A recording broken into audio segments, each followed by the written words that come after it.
Alright guys, welcome back to Formula 1 news. Free practice for Friday is over at the Hungarian Grand Prix and many key storylines to discuss. Red Bull terrified of Ferrari's pace, especially in the long runs. Mercedes, the second highest placed Mercedes powered team of the day, but they believe that they were doing a lot of experiment today to prepare for Saturday and Sunday that are going to be in very different conditions. Very much enjoyed your thoughts in the comment section below. Hit the like button if you enjoy. Subscribe if you are new as always, I would greatly appreciate it. First of all, we've got to talk about some drama in the paddock. Firstly, this from Haas. You can see the back of this car looks very familiar indeed to another car that might well be Ferrari powered on the grid. Yes, indeed, they've gone for a very Ferrari-esque side pod design here on the Haas. It looks very similar indeed. Did it deliver the performance they were hoping for on Magnussen's car? Maybe, maybe not. But they've pretty much gone ahead and copied the Ferrari. This another angle here. Their side pods used to look like this on the bottom. Now it's a flatter design, but a much more, well, curved, I suppose. In the middle here to channel the airflow better or whatever exactly the plan is. Gunther Steiner had a pretty Chad response to this actually. He was asked, okay, why have you copied the Ferrari? Why is your car now the white Ferrari? And he said, I expect to be fast. If somebody says we copy, then why would we copy Williams? I mean, no disrespect to Williams. If you want to copy something, you copy the best. He said, look, we've got the Ferrari power unit, we've got the Ferrari gearbox. Why not have the Ferrari bodywork as well? So they're not really denying the fact that they've taken inspiration from the Ferrari. Will it deliver the performance? We'll see if that works for Magnussen this weekend. Only Magnussen has the upgrades this weekend if you guys aren't aware of that one. Let's talk Sebastian Vettel and the Aston Martin though. Firstly, on his replacement. Apparently, I didn't discuss this in yesterday's video, but he recommended Mick Schumacher, good friend of course, to Aston Martin as his replacement. And maybe Mick is looking at the Haas team and thinking, well, yes, Aston Martin aren't great right now, but do they have better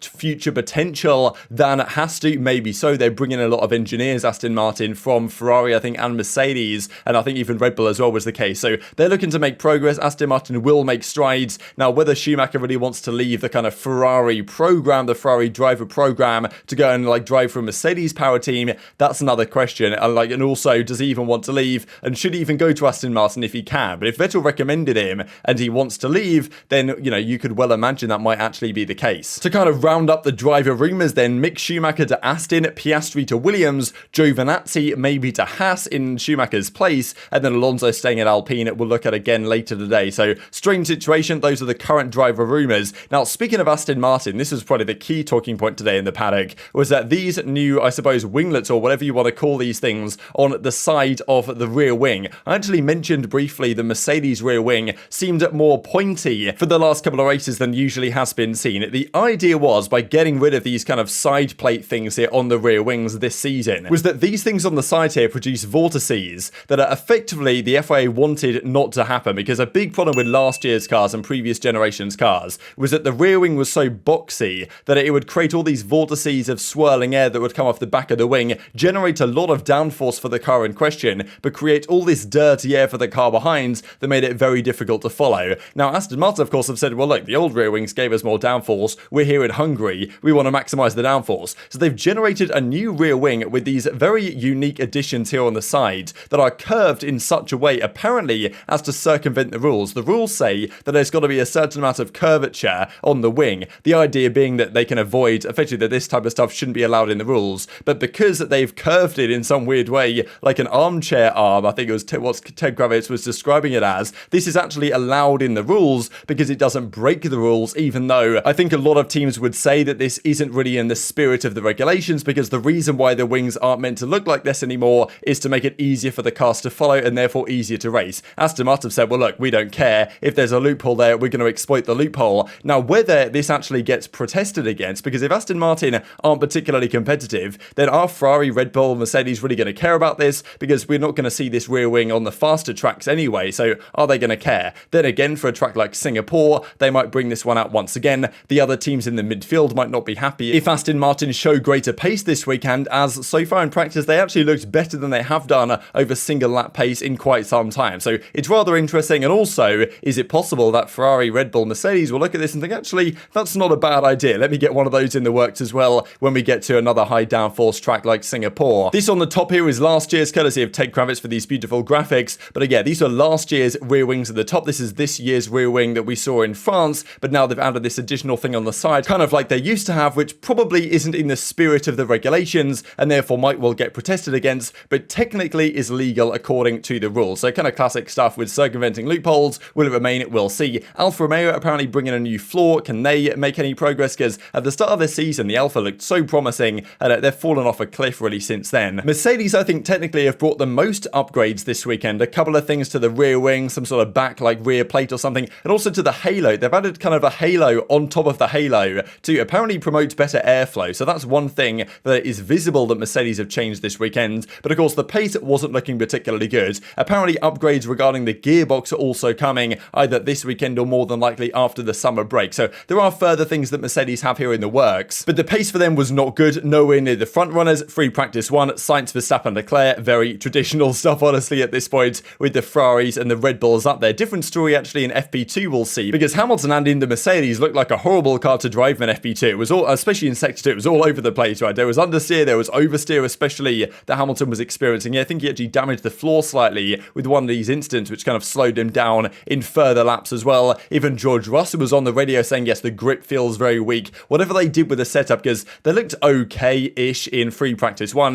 FP2 went off a cliff a little bit, right? But they have explained why they made these changes, because the conditions in free practice 2 are going to be very different to tomorrow's conditions, and certainly even the race conditions on Sunday, where it's meant to be rather cooler than it was today. So Mercedes say that, okay, they were trying a lot of things here, because whatever they tried in that session was not really going to be representative of what's actually coming in the next couple of days. The results, though, were actually the fact that the Mercedes-powered car that was the quickest was Lando Norris and Riccardo right behind him in the McLaren. Yes, they probably turned up the engine a bit more for these sessions than some of the other teams do, but still, it was impressive, because usually the McLaren is nowhere near the front of the grid, and they're only 2/10 off Leclerc in terms of fast pace. But really, I think it was the race pace that was most impressive for Ferrari. Yes, Ferrari looked good around the track in terms of the qualifying sim runs, but the long run pace was pretty spectacular. George Russell in the Mercedes was struggling to do a 124. Hamilton, I think, did manage to put in a 123 low at the end of his run. Verstappen was in a similar range, but the Ferraris were way quicker. They were doing like 122 mids. They were putting in like very quick times for a race simulation on these medium tyres,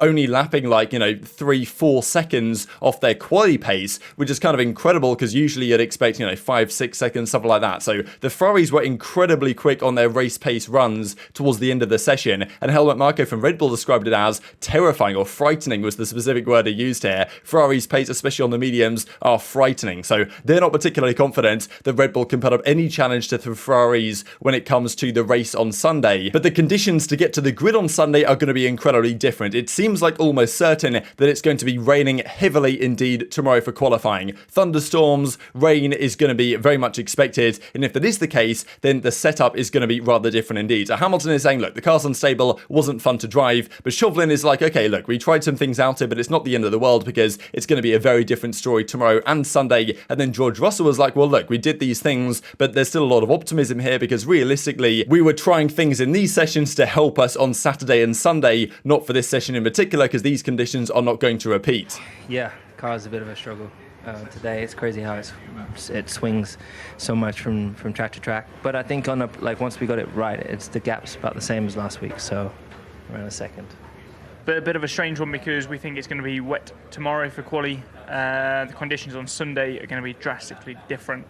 So we were trying quite a few things with the car, using it as a bit of a test session, because to be honest, you can try and optimize everything for today, but there's no use of that at all for the rest of the weekend. So even though it was a very tough day, I think it's probably been a productive one. But I think tomorrow's going to be a totally new day, and Sunday will also be a very different day. So not all lost yet. So a tough one, but salvageable. Absolutely. Well, I mean, in a way, that makes it not too bad that we've had a difficult FP2, because I think we'll be facing quite different conditions in FP3 and in quali, and then the race looks like it's a lot cooler than it is today. So not the end of the world, but it'd be nice to have a session where you can work with the car a bit, and this wasn't that. But there's plenty of data for us to go through. As I said, I think we know the first things we want to do. and then the wet's a different game altogether. Interesting, really, because usually George Russell is the more pessimistic of the two drivers, but there he actually seemed rather upbeat despite the difficult session. He was thinking, you know what, we had better pace in free practice 1, and like they tested the things out, they learnt a few things, they know the way to go for probably the wet qualifying and also the cooler race conditions. So there still is some optimism there from the Mercedes, but obviously Hamilton wasn't happy with the way the car was handling, especially around a circuit where he's previously had so much success, like the Hungaroring. These were the final classifications. Leclerc, Norris, Sainz, then Verstappen, about 3/10 off the pace. Daniel Ricciardo in P5, Alonso, Vettel, Russell, Perez, Bottas, Hamilton P11. I think Hamilton was on a fast lap and probably would have been around Alonso's pace, but came into the pits instead of completing his final sector. So probably Hamilton would have been higher than this actually looks in terms of quali pace, but they do believe there is still more to come. And they were pretty much losing everything here in sector 2, which makes sense when you consider like how bad the car looked to be handling around there. So yeah, lack of grip, oversteering. Mercedes with a lot to work on, but relatively upbeat, they can make it happen because qualifying around here, of course, is critical. And Mercedes will probably quite like the fact that the forecast here shows rain, certainly, and thunderstorms even tomorrow. So it's going to be a wet quali session. It's honestly potentially going to cause absolute chaos in Budapest. And that's probably good for the teams like Mercedes that find themselves in a difficult spot after free practice 1 and 2. But apparently people have been talking about the possibility that the rain and thunderstorms might be so heavy that they might even have to cancel qualifying entirely. The conditions might be too bad to even run quali. And if that's the case, they might have to do quali Sunday morning before the race, which would arguably be even more of a mess. But very much intrigued to your thoughts on all this stuff in the comment section below. Hit the like button if you enjoyed, subscribe if you're new as always, take care of yourselves, and I'll see you next time.